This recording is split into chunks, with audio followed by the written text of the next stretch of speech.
All right, everyone, thanks for attending the Mentor Wells webinar on the impact of divorce on your teens. And they're not as okay as you think they are. We'll likely get through this presentation in just over a half hour. And then we're going to open it up for some questions. Last time we had a great Q&A session. So if you have any questions throughout the presentation, just feel free to drop them in the chat. So let's dive in. Do you want to do quick introductions before you dive straight to this slide, Chris? I'm gonna get to that, Alana. Of course. Okay. So thanks for being here. I am Chris Coulter. Here's the introduction part. And this is my business partner, Alana Tart. I am in Toronto, Canada, and Alana is in Switzerland, and she resides there with her family. So this is truly an international experience. So this isn't going to be a sugar-coated presentation. Divorce is hard on you. It's hard, especially on your kids. Even if they're smiling, even if they say they're fine, today I want to challenge that idea and help you see what they might not be saying out loud. And I've been through an acrimonious divorce myself.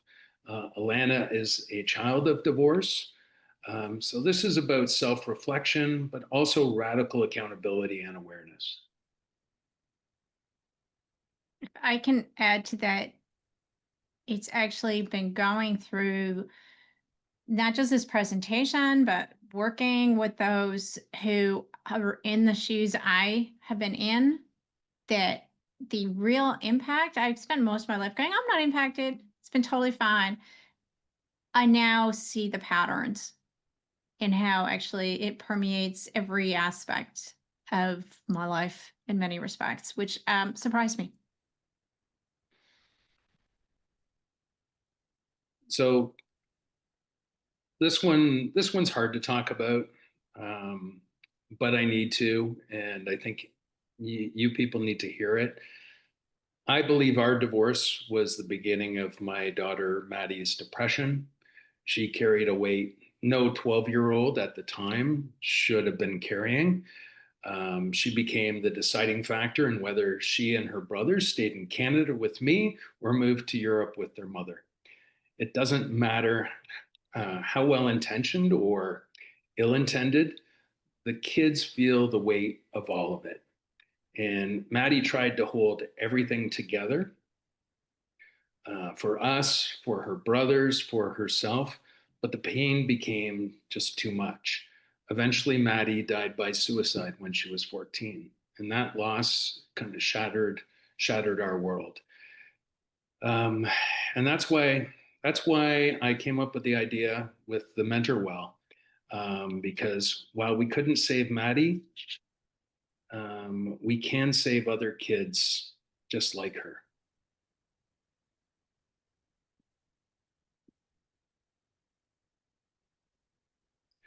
So here's what today's talk is, and this is what it's not going to be.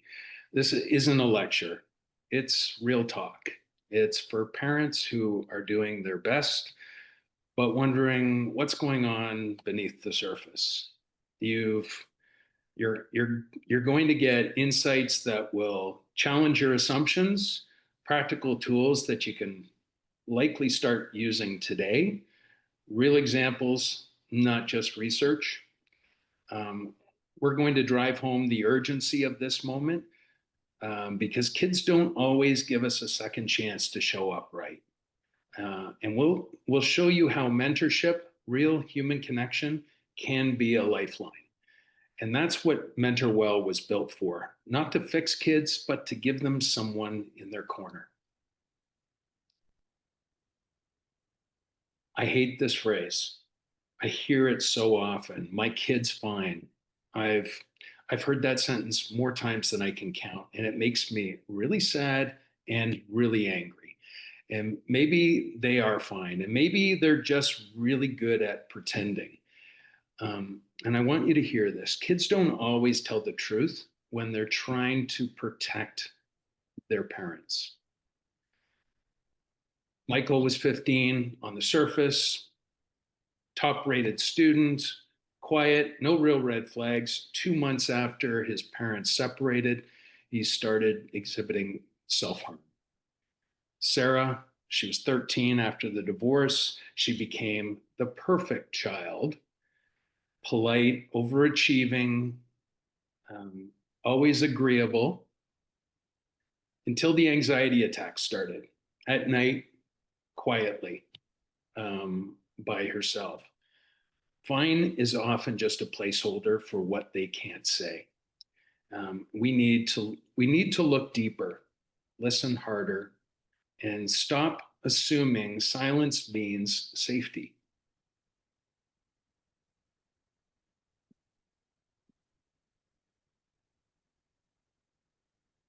This isn't about blaming or shaming. It's not about pointing fingers at moms or dads. It's about awareness. Divorce doesn't end when the agreement's signed. That's just the paperwork. The emotional impact, that sticks around for years, sometimes decades. Um, we love to say kids are resilient, and they are to a certain extent. But resilience doesn't mean untouched. Kids don't bounce, they bend. And sometimes they bend so much they lose track of what they're actually feeling. They adjust, they stay quiet, they become easy. And underneath that flexibility can be fear, confusion, sadness, or guilt. And those emotions often surface much later in relationships, in school, in adulthood. And I hear from parents who feel shut out. Their kids won't talk, they won't open up. But here's the thing, you can still support them even from the outside. So, children of divorce don't just grow up with separated parents. Uh, They grow up, it's now my slide, Chris. That's why you're going. They grow up with managing multiple realities. It's what we often don't really consider because they are trying so hard to make sure that they're still approved of by at least one, if not both, of their parents. And they've learned that stability isn't guaranteed and that love comes in fractured forms.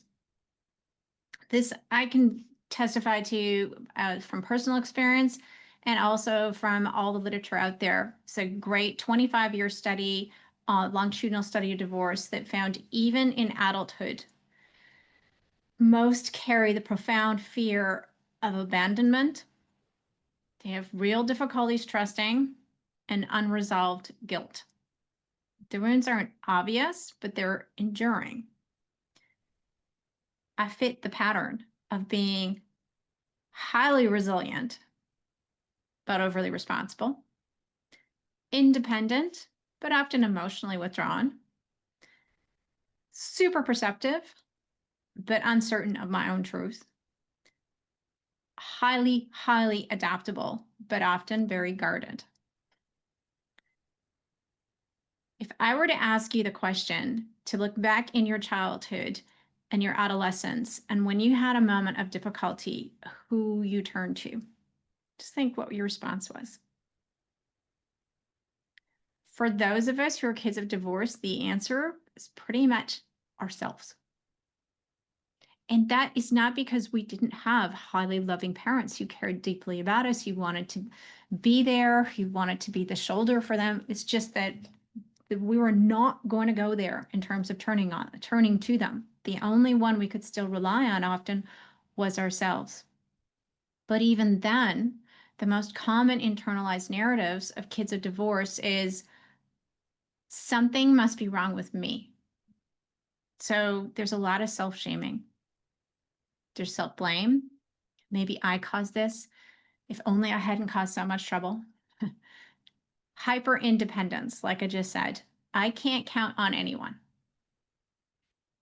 Total emotional numbness because it's safer not to feel. Internalized guilt, feeling responsible for everyone's happiness. And none of these are consciously done. In fact, none of these are even consciously understood or realized. They just happen. And none of it shows because the more better we are at hiding it, the more praise we receive. And there's often, so you often think about only the externalized response, and those are there too. When you look at the adverse childhood experience studies, and divorce is up there as a big ACE, you definitely get aggression and defiance. You get the kids that skip the class and slam the doors. And then you also get the internalized, the perfect child, the anxiety, the withdrawal. Sometimes that withdrawal you don't even notice because they're still fine, they're still smiling, but they're not really telling you or anyone else much. And both are hurting.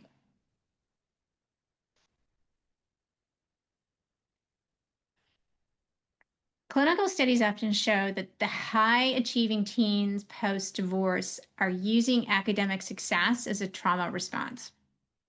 And they don't know they're doing that. But it's a way to gain control when everything else feels unstable. What I often think about when I reflect back to a lot of my youth was just this sense of quicksand. And there's an achievement not because of being driven, but because of lacking a secure foundation.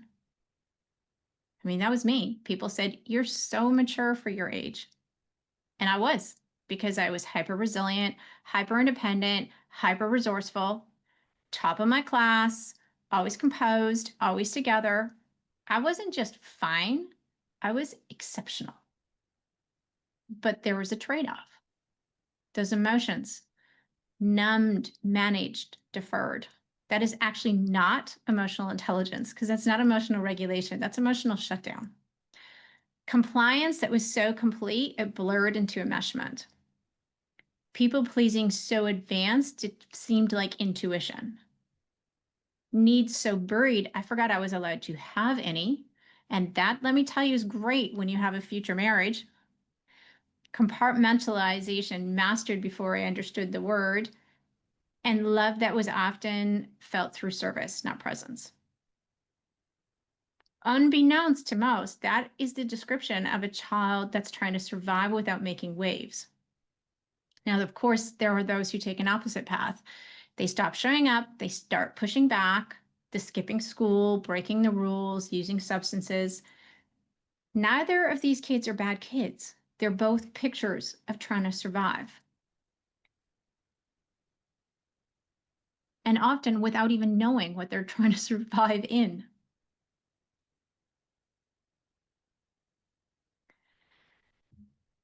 As I've suggested, many kids become very skilled at emotional editing.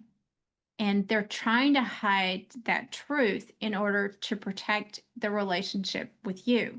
That's not a blame thing, it's just a circumstance thing. So they say, "I'm fine, it doesn't matter, whatever works for you." Underneath that, often what they mean is, "Well, I don't want you to be sad. I don't want you to be stressed." They've learned that honesty could cost, and they don't necessarily know where it's safe to land. They censor to maintain peace, tracking moods, expressions, sighs, silences, anticipating what others want so acutely they don't know they're doing it. I'm going to give you a small example, and I don't have her in the room with me to show you, but my mother has a very strong opinion on dogs. She thinks they're messy and they tie you down, make it so you have no independence. I never bothered to ask my dad what he thought, because if my mom didn't like them, I just wasn't going to disagree with her. I learned that without explicitly saying it, that wanting the wrong thing could cost connection. So you don't rock the boat, you shrink your preferences, you shape it to fit in. It took me until my 40s to admit I really love dogs and I really wanted to have one. And we got one this year. But I had to get through the opinions that my mother was going to express, and the fear of hearing them, even in my 40s, even when I'm a very strong, robust person who's quite fine with her mother's opinions. It's still there. There's still the remnants. And that's even when you're loved, even when you're told, be yourself, because you become so good at being the emotional diplomat.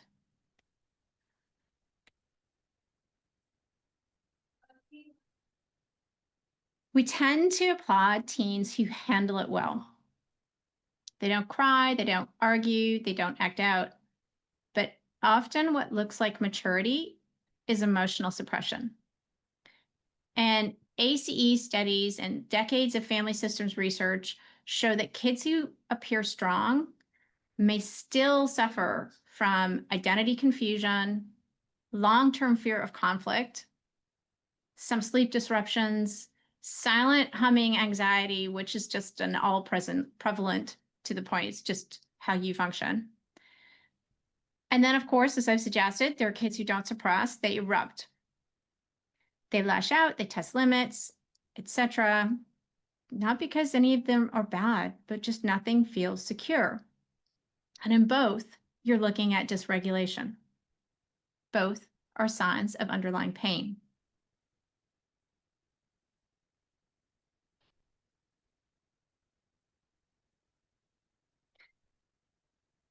Divorce can often make home feel like a tightrope, not a refuge.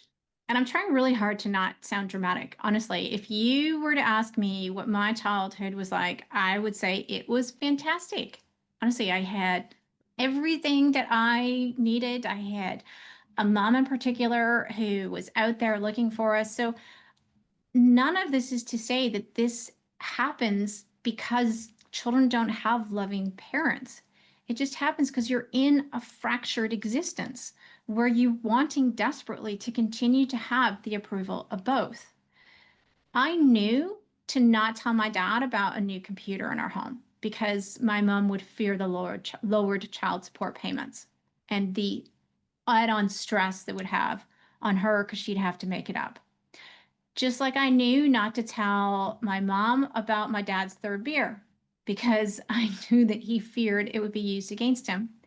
You don't have to be told that. You just know to become the keeper of secrets, the vault between two, the tightrope walker balancing everyone else's emotions, the child who just shrinks to not cause pain, and that emotional guardian trying to manage the parents more than themselves. As one 13-year-old said to me, I have 2 bedrooms, but I don't feel home in either. I'm always a visitor somewhere. And none of that is to suggest he wasn't given everything for them to both be home.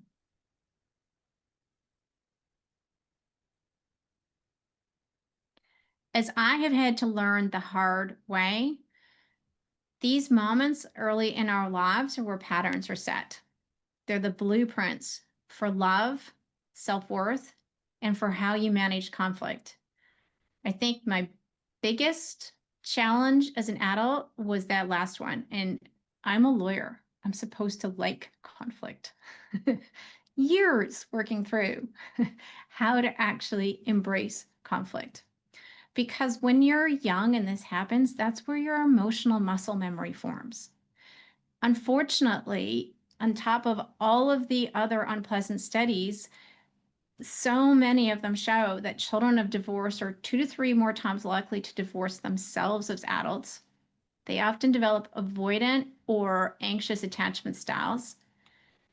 They're either more likely to fear commitment or rush into it, and their own parenting style often becomes emotionally inconsistent or reactive.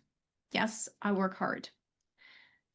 And whether they coped by achieving or rebelling, we all carry these unresolved scripts that love is conditional, conflict is dangerous, my needs are a problem. And none of that is about blame. It's just a factor of circumstance.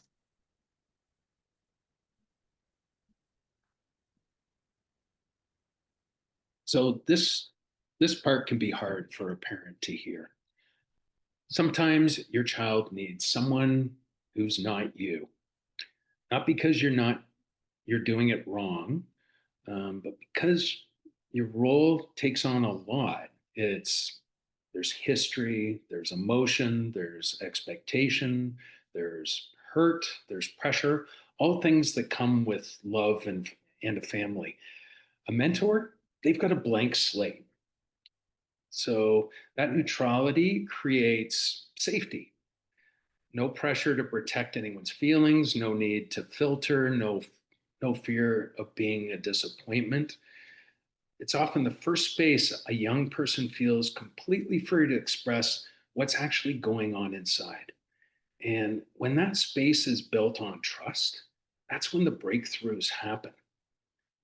Studies show 46% decrease in depression symptoms with consistent, structured mentoring. Sometimes the best way to love your child is to let someone else be part of their circle.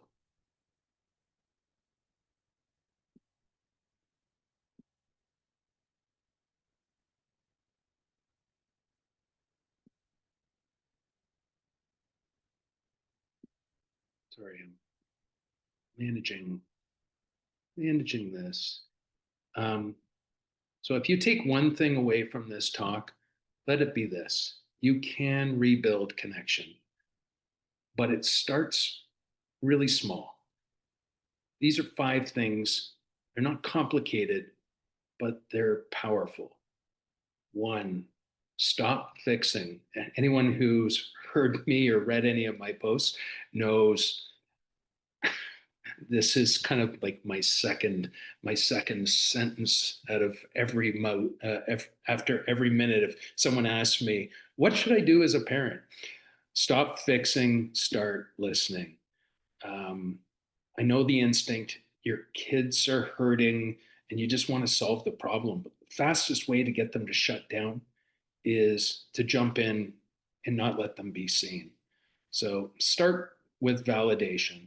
um, that sounds heavy. Um, I get why you feel that way, and then pause and let them breathe in the safety of that moment. 2, be consistent. You don't have to be perfect.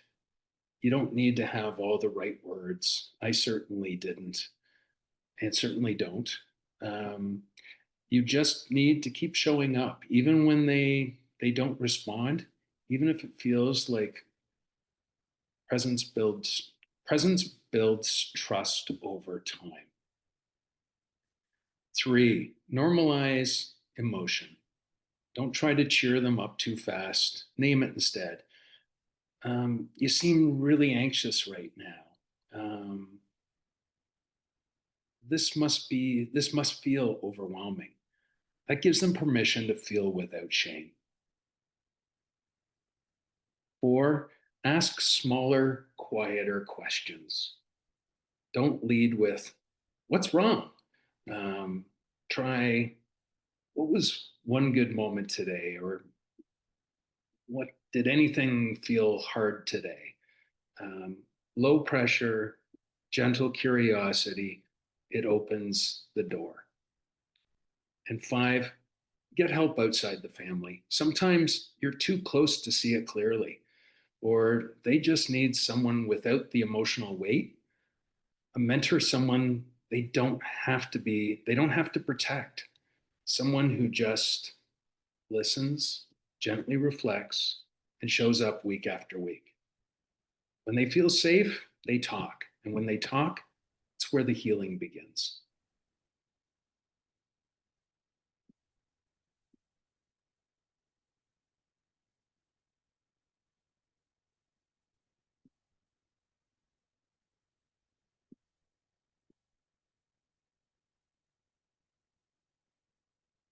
Divorce is emotional for you and for them. Emotional intelligence matters more right now than ever. Start by modeling calm. Even when you're not feeling it, they're watching how you respond. Then name their feelings without making them feel wrong. You seem frustrated, and that's okay. Um, Lead with connection, not correction. Kids grow when they feel safe, not when they feel judged. And remember, EQ will carry them further than IQ after divorce. It's not about being smart, it's about being seen and supported through the mess. So let's talk about what the research actually shows when a young person has a consistent, trusted mentor in their life. 46% less likely to start using illegal drugs. They're 27% less likely to turn to alcohol. They're 52% less likely to skip school. When a teen knows someone believes in them, they show up. They start to care about their future again. They're 55% more likely to enroll in college or university. And mentors can help kids see what's possible. Sometimes they're the first person to say, you can actually do this. And they're 81% more likely to participate in extracurricular activities. And that's not just joining teams, it's about less time to get into trouble and more time building identity, discipline, and friendships. And finally, they're 75% more likely to take on leadership roles in school and in their communities. Mentorship doesn't just help kids survive, it helps them step up, give back, and lead. And these aren't small changes. This is the ripple effect. One steady adult, it helps them, not a system, not a policy, a person, a single person. That's what we're building with the Mentor Well.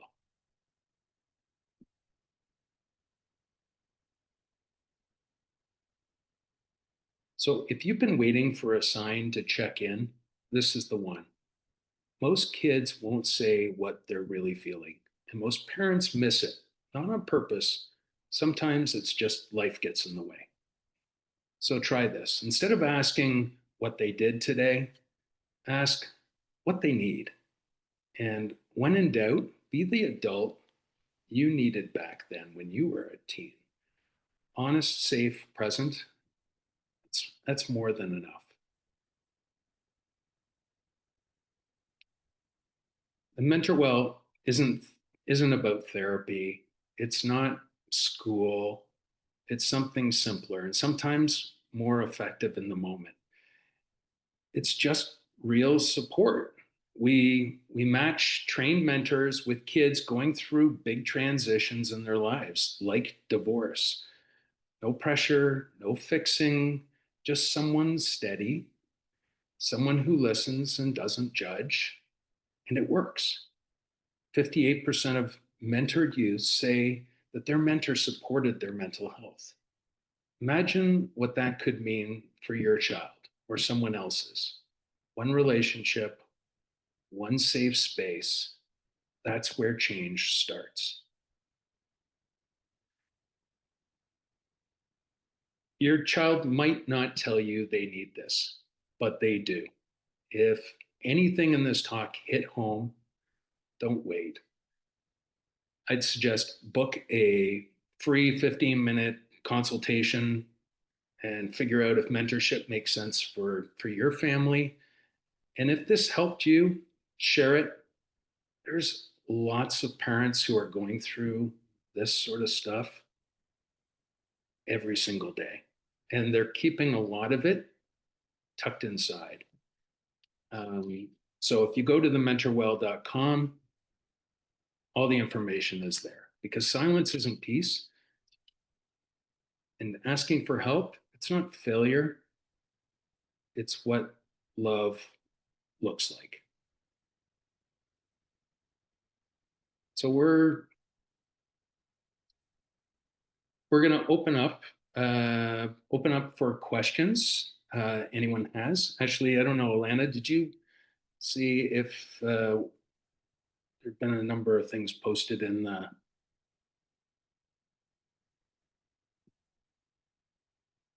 So what I would suggest, um, Can you please suggest how to most appropriately share this webinar?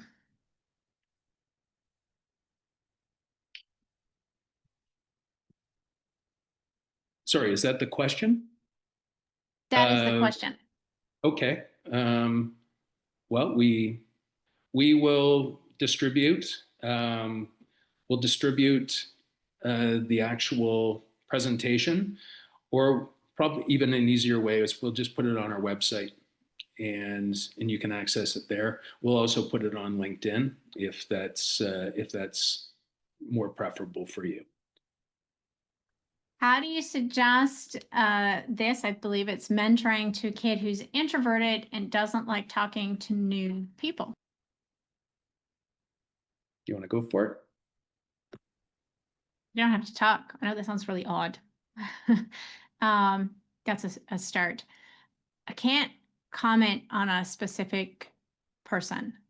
I would say for mentoring to work, then it is very much something where the mentee, so in the situation, the teen, referred to as a kid here, needs to agree to do. I always like to have an initial chat, initial meet and greet with the team before I become their mentor so that they can feel a sense of connection. Um, so, but one of the things is there doesn't have to be pressure to talk. And I know that sounds odd, but if we really think about through all the different potential modalities of supporting people that are out there, what is the one common denominator that has been consistently seen to make a difference? The answer is the relationship. And relationships don't have to always be built on spoken words. They can sometimes be built on doing things together. So I know, and you can do that even when you're not in person. And often it's just the little phrases that people say when, let's say, you're playing a card game together or a video game together, that then open enough of a space for them to feel like they can tell you something. And that is often way more important than them actually telling you something. We get a lot of benefit through talking, but we get even more benefit through knowing that we can talk. And that, I think, is the deep, sad point often about divorce is that the kids just don't, and I'll put myself here, you just don't want to talk to your parents. And you don't intuitively don't feel a sense of safety doing so because you're so concerned about spilling those secrets you're holding about the other parent or about somehow disrupting the equilibrium that's managed to be established again. And you don't even recognize that that's the case. But often the last thing you want to do is really talk to your parents about the situation that's happened. Or if you do, you're going to be saying one thing to one parent and another thing to another parent, which means it's not really full safety. How can I position this to my 15-year-old? His dad is narcissistic and picks on him, and he doesn't know, yeah, we're getting divorced. Do you want me to take that one too? And the reason I will take that one is because I have, so most of my family, I would say, do have narcissistic tendencies. My father probably does fall into that category. I call them more narcissistic behaviors than actually labeling the person and the picking on him. So he doesn't know yet you're getting divorced. Well, that's one thing, but can you position this? We have a number of areas at Mentor Well that we core mentor on. Big disruptions in life, this being one, moving schools being another as an example, is one bucket. We also definitely have a bucket which has to do with confidence, direction, and motivation and goal setting. And I'm only guessing, I have no idea, but if an individual is constantly being criticized or picked on by a parent, and we're all born to want our parents' approval. and so that really does hit to the core, then it may be that this person, I'm sorry, the reason my eyes are going here is they're looking at the comment. It may be that they feel that they would benefit from mentoring around that, and it can be presented in that way, as opposed to there's a big disruption in life coming. I'm tossing ideas up, but do feel free to, as Chris suggested, book 15 minutes to chat it through it more specifically. But narcissism, behaviors around narcissism are incredibly confusing. Yeah. What is the recommended cadence for mentoring? Options for in-person and virtual? Chris? It depends. I think what we suggest is a 6 month period of time. Cadence really comes down to sort of where the child is at or how motivated they are. 3 times a week could seem not enough for someone, and once a month could seem too much for someone as well. Uh, and I think what if I can just share an experience that I had with someone I mentor, that I continue to mentor. Uh, they they didn't realize they needed me. We met for 6 months. We dealt with some real stuff that was really bothering him, in particular, relationship with the mother. Kind of, it was challenging, uh, and and things started to get better.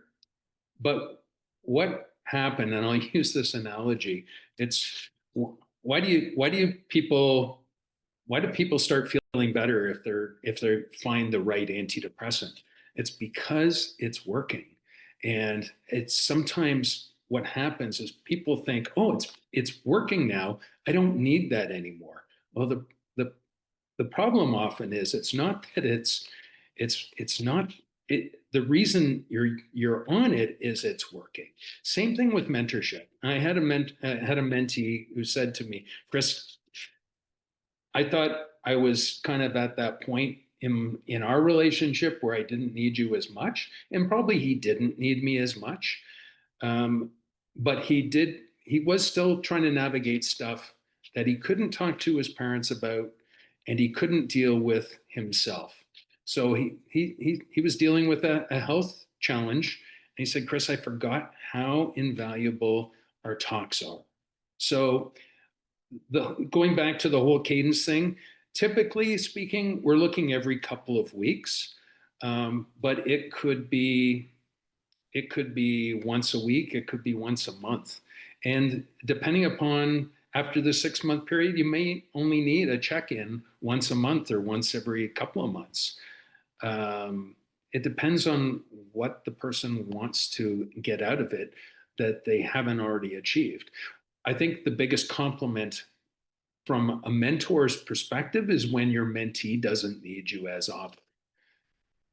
And that is something that I've realized. As much as, yeah, I'd love to see this person indefinitely, at the end of the day, they get this confidence that they can start tackling some of these issues themselves. And that is the beauty. That's when you know your job as a mentor is working. And to answer the in-person versus virtual, yes, there's just a much smaller pool to choose from with in-person, and we may have to recruit in order to find the in-person if don't already have someone that's in that region. Well, and the other thing too is safety. There's a lot of elements that we have to address on a Yeah. person-to-person basis. I think what would probably be a safer bet might be something like a meetup with a group, or an organized event, as opposed to a one-on-one. Yeah. And yes, our mentors all have background checks done on them, and uh, except you just never can be too safe. I'm And going, sorry, go ahead. yep, nope. Well, I'm not ignoring a question. I think it's a really meaty question, but it's just tied into this one. There was a question on the training and qualifications of mentors. So I'm going to address that very quickly first before moving to the much meatier question, which is a scenario that I think unfortunately many find themselves in. Training qualifications of mentors. So Chris said they have background checks. They also have all been originally interviewed and vetted by us. We make sure they're not coaches. And I'll sit here and say I am a certified coach, mindfulness teacher, trauma trained, etc. Background in psychology, but we put together a more high level training program that they go through, which is really focused on listening skills, EQ building, and confidence skills, because they're a mentor, not a coach. And by mentor, they then also need to bring in their own experience. But the listening is an ability to holistically listen is absolutely critical. Equally, of course, they all need to make sure they know in the jurisdictions that they are working in what are the red flags that would require mandatory reporting, what are the situations that are red flags that would require coming back to the parents and saying, this is something I actually do think, despite the confidentiality we have in place, you probably need to be aware of, etc. So safety is a big one there too. I hope that's answered the question sufficiently. Now I'll go to the scenario.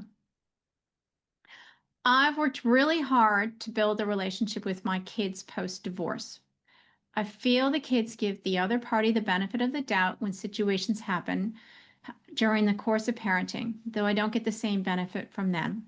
My kid's mother also doesn't give me the benefit of the doubt on certain situations and reports it to the family counselor. How do I manage this entire situation? I have some thoughts. Chris, do you want to take some of that? You start it, and I'll try to. Yeah. I'm going to take this based on both my training and personal experience. I mean, it's hard. It's a long game. It's a long game with patience and presence. So you have to model what you want them to learn. So when you offer the benefit of the doubt to them or even to the other parent, you're modeling the emotional immaturity that your children will eventually internalize. Celebrate the micro moments, like every text, every shared meal, every genuine smile. That's a thread in the relationship that you're weaving. That bond may take time to fully cement, particularly when they are feeling like they're on quicksand, but it all will add up. Center your relationship with your kids. Your job is not to convince your kids to take their side. That's what they fear more than anything, is to show them day after day with steady caring, what steady, caring, respectful parenting looks like. So it's not to give pressure. It is to stay emotionally available. All of this, by the way, I can say this, but this is hard. Like, it's really hard. I cannot really talk to the family counselor that you have. I don't know what the dynamic is there, but if it's a good counselor, hopefully it's possible to engage with them constructively. My number one thing is the kids are navigating a complex reality. They're caught in the middle. They're not choosing sides to hurt you. They're really doing the best they can to survive and try and hold at least one solid relationship. And this is the problem. They don't want to choose sides, but they're caught. And they love both, but under the circumstances, they're going to go to something that just feels a little bit safer at the moment. And what they really need is compassion. And gosh, do what you need to help yourself, because everything I've suggested there takes a high level of emotional strength. So that's a lot of self-care. And just to piggyback onto that, there's often a lot of conflict that exists with former relationship ex-spouses. There's almost a contrarian approach sometimes. uh, I guess even having a conversation with your teen, saying, "Listen, this is what I'm thinking. and not that you want them to be they're pitching the idea, but if you present it in such a way that how would you like to just meet with someone, no pressure, you can just share or not share what's going on in your head, stuff that you don't necessarily talk to your mom and I about, um, and say this, if it works, great. There's you can try it, no pressure. Um, but if the kid, if the child wants some resource for themselves, they sometimes they need to clarify that with both parents. And you know what, sometimes whether the idea came from one parent or the other, or if it comes from the child, I think at the end of the day we have to check our egos, and we have to do what's best for the child themselves. The other thing, just a clarification, so whether it's a counselor or it's a therapist, just to clarify, we are not a replacement for therapy. Therapy has a very important place. Sometimes it's necessary, sometimes it's not. We work in conjunction with therapists. We are not a replacement for. Okay. Is there Any anything? other thoughts, questions, comments?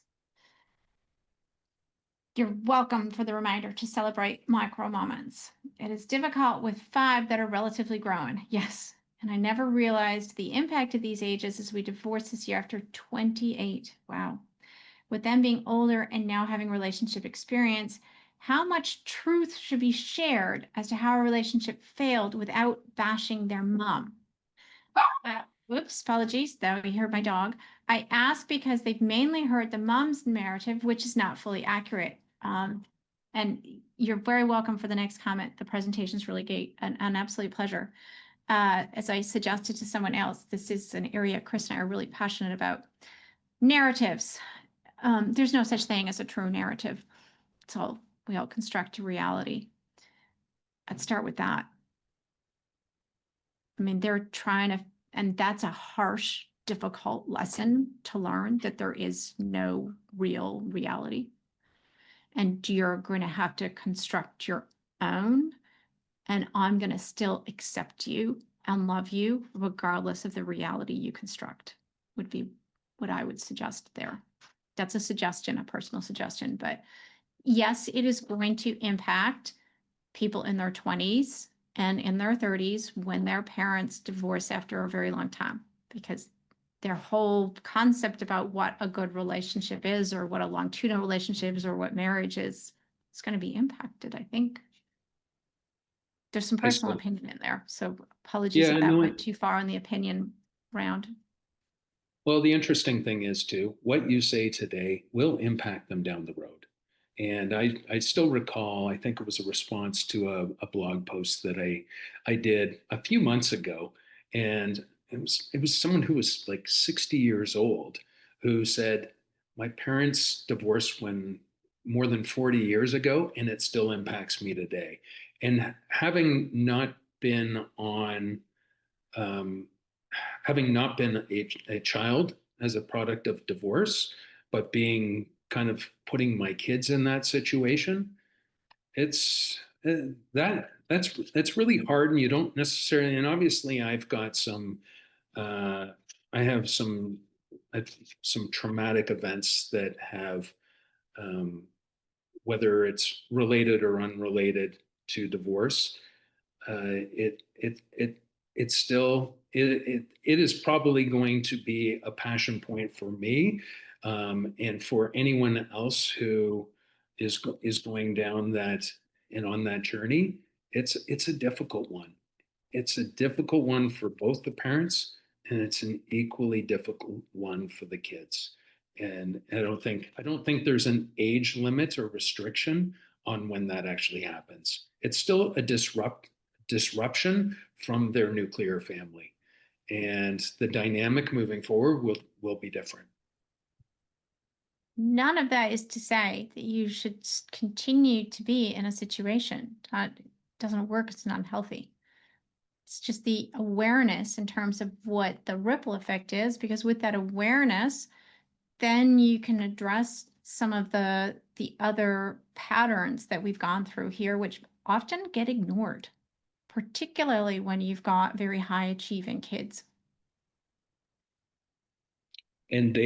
And those high achieving kids are the ones that usually look okay, they look insulated, but they're not. And that's the thing. You think that they're safety because they aren't articulating how they're feeling. It's the quiet ones that are often the ones that are deeply challenged and dealing with a lot of this stuff themselves. Right. So, Thank you all for the kind words. We're still happy to hang out if there's any more questions. and if you'd rather come off mute and ask the question, we're okay with that too. Just to know that Alana and I aren't talking to ourselves. You might like our voices. I'm getting sick of our voice. The ripple effect is the concern. My oldest is married and expecting, but our relationship's very different, and I want to allow her healing prior to delivering. Yeah. Sometimes the most, and again, this is an opinion, sometimes just, the most healing thing is to just be very honest, but in an empathetic way. I am concerned about the ripple effect. I care about you and my future grandchild enormously. And yes, the healing will be ongoing, but that's part of living.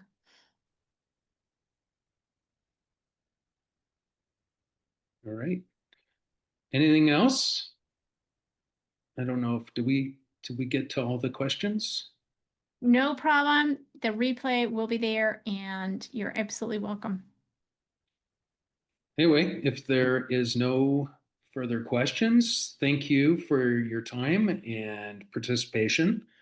And we'll post a copy of the webinar on our website, and you'll likely see it on LinkedIn as well. All right. Thanks very much, everyone. Thank you. Bye-bye. Thank you. Thank you. Have a good day. Bye-bye.